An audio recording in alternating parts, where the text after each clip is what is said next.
Well, hello, friends. I am Teresa Lusk with the Teresa Lusk Show, and I have one of the most respected congressmen with me. It is Congressman Keith Self. Congressman, welcome to the Teresa Lusk Show. Great to be here with you. Thank you. Thank you. So there's a lot going on clearly everywhere. It's explosive what's going on in our nation.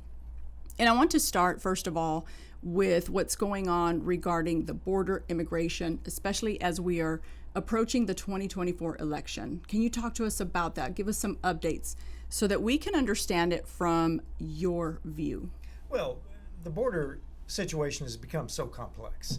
We used to talk about three simple things: numbers of people across the border, sex trafficking, and fentanyl coming across the border. Today, it is far more than that. We see small towns that are totally inundated with illegal immigrants, intentionally so. We see the numbers of military-age males that have come across the border that we can't find.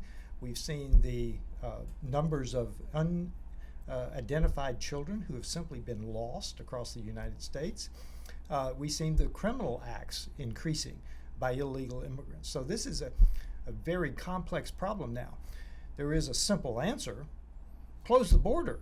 But in the meantime, inside the United States, as you say, it is a very complex situation and getting more complex all the time, which is why the numbers of mentions of border security on the internet, 40% of everything since 2020 has happened in the last year. And that's just simply measuring the mentions of border security across the internet.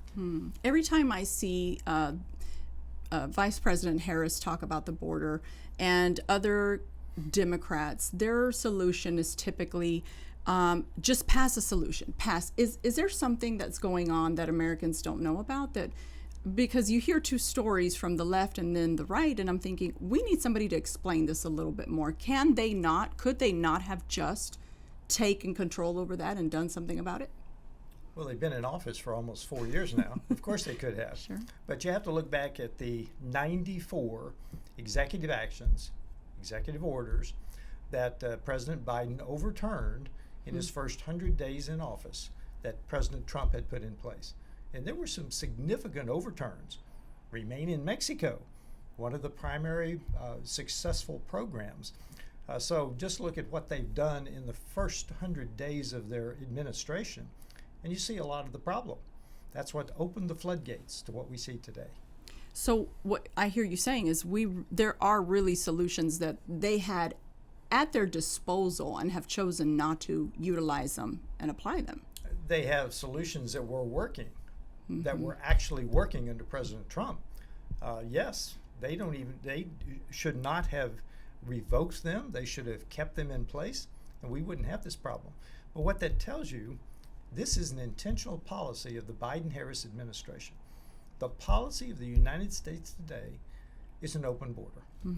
So we see that there's so much back and forth. We see VP Harris, and there's so much back and forth with her positions. What do you think is going to change regarding the border and immigration under her authority? It's not going to, because she's not going to be president. Okay. All right. Well, we are certainly hoping for that.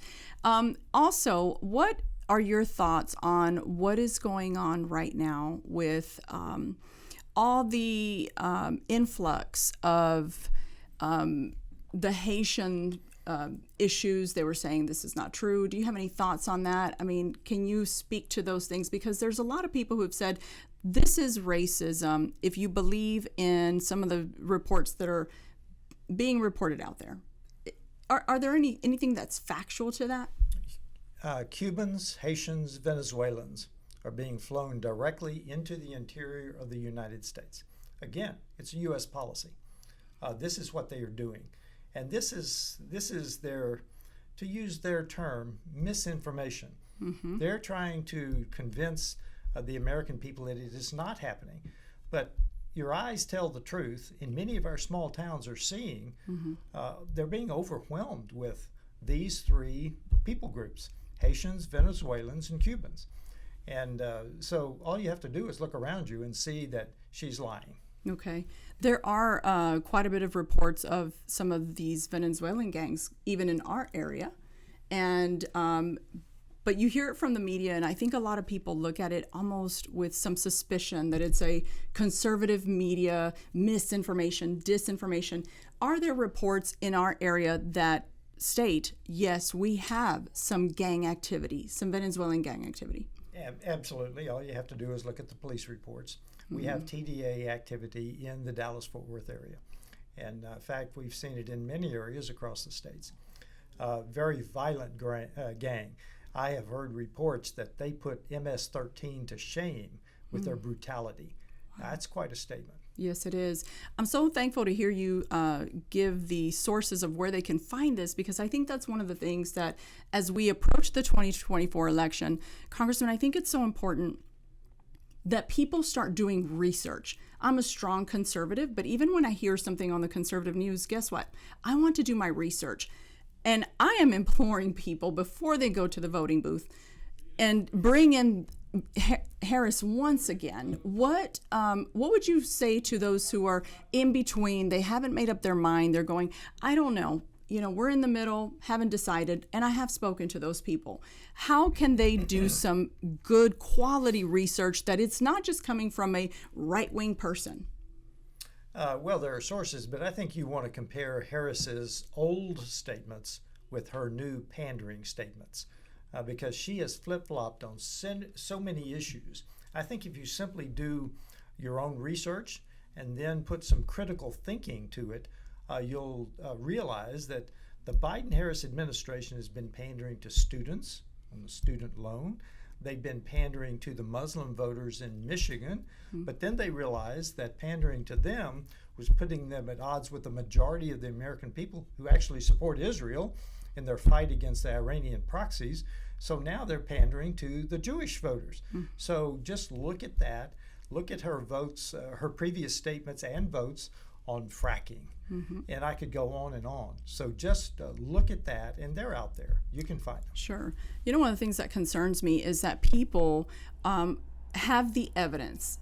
What you said, seeing what you're seeing with your eyes. You have evidence that the gas prices are really high. Food is really out of control. How do you talk to somebody? Is it possible to even speak to somebody who's determined to vote for somebody like Harris, the Biden-Harris administration? Once again, seeing the evidence, what is missing there from somebody's ability to analyze that and go, this doesn't make sense. It doesn't go well together. Well, the people you're talking about are not going to be changed. Okay. You're looking for the people that are saying, I do see groceries high. I do see gas high. I do see rent that I can't afford. I am in my parents' upper room or whatever. Those are the people that you need to say, why? And it's the old question that we've heard for decades now. Are you better off today than you were 4 years ago? Is the border better off today than it was 4 years ago? The answers are obviously no. Right. Those are the people that you need to be talking to, because there are enough undecided voters out there. It could swing the election. Absolutely. What about what's going on with the weather patterns, the hurricanes, FEMA? There are a lot of suspicions out there that well, first of all, reports that they're out of money.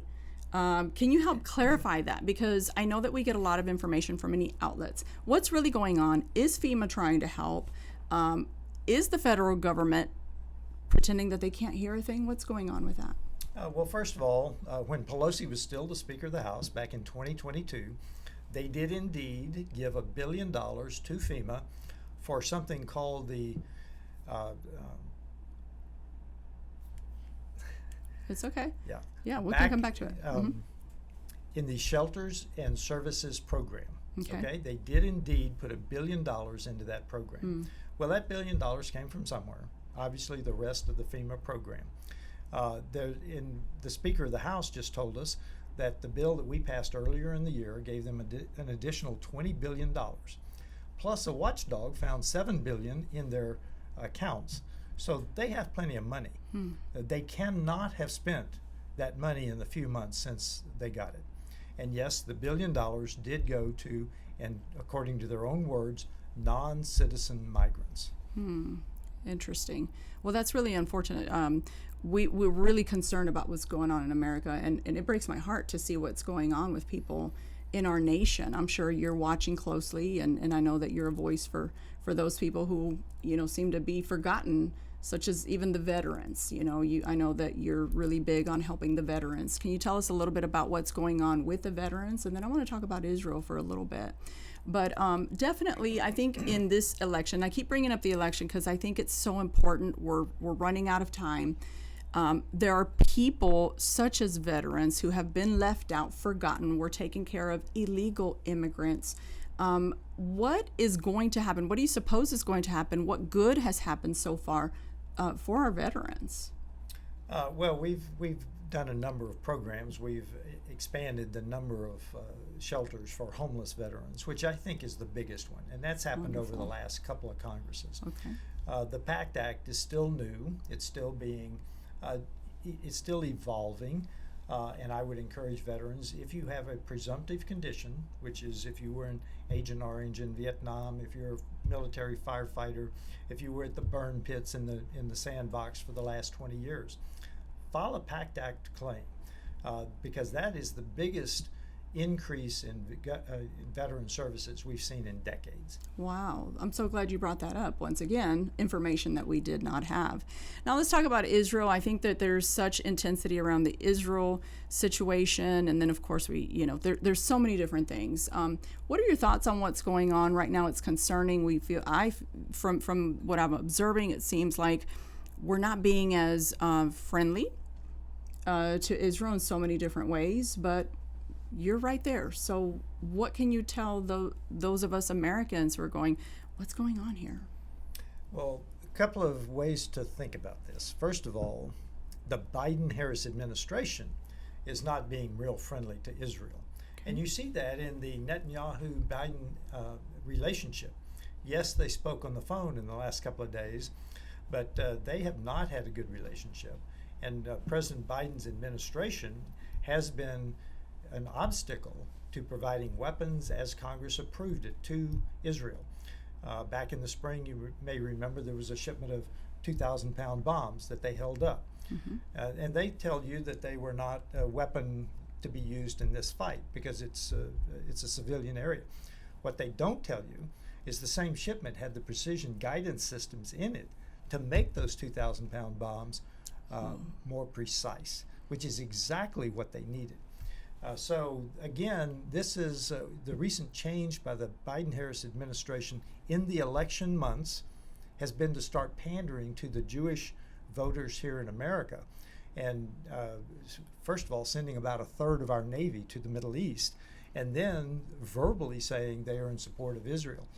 Again, don't believe their words, believe their actions. Mm-hmm. And they held up, they very specifically held up weapon systems and armaments that Israel could have used. So is it working? Is the pandering working? Because I would think that if the Jewish community would actually be very aware of what's going on. Is the pandering working? It's hard to say because the Jewish community are traditional Democrat voters. But like all of our minorities, they have been moving toward Trump because they've been seeing the Biden administration for what it is. Mm-hmm. It has Iranian surrogates and supporters inside the administration. When President Trump left office, Iran was basically broke with $4 billion in reserves. Today, they have almost $100 billion because we've not been enforcing the sanction on Iranian oil sales. So those oil sales that they've been doing, they've been funding terrorism around the world to include their three proxies, the Houthis, the Hamas, and Hezbollah, surrounding Israel. Very interesting. Congressman, are there any other thoughts that you want to leave us with regarding anything that's going on in our nation right now? Like I said, everything's so explosive. I want to make sure that our viewers are very aware of anything that's going on straight from the mouth of a congressman who can address these issues. Well, the most crucial one, I think, that demonstrates the cold-heartedness of the Biden-Harris administration is the hurricane that hit western North Carolina. They absolutely delayed any response. There is no doubt about it. And that delayed response cost lives.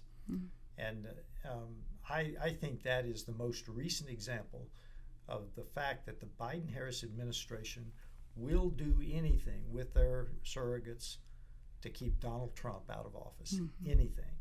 And to that, I will tell your listeners, buckle your seatbelts. We're in for a wild ride. Wow.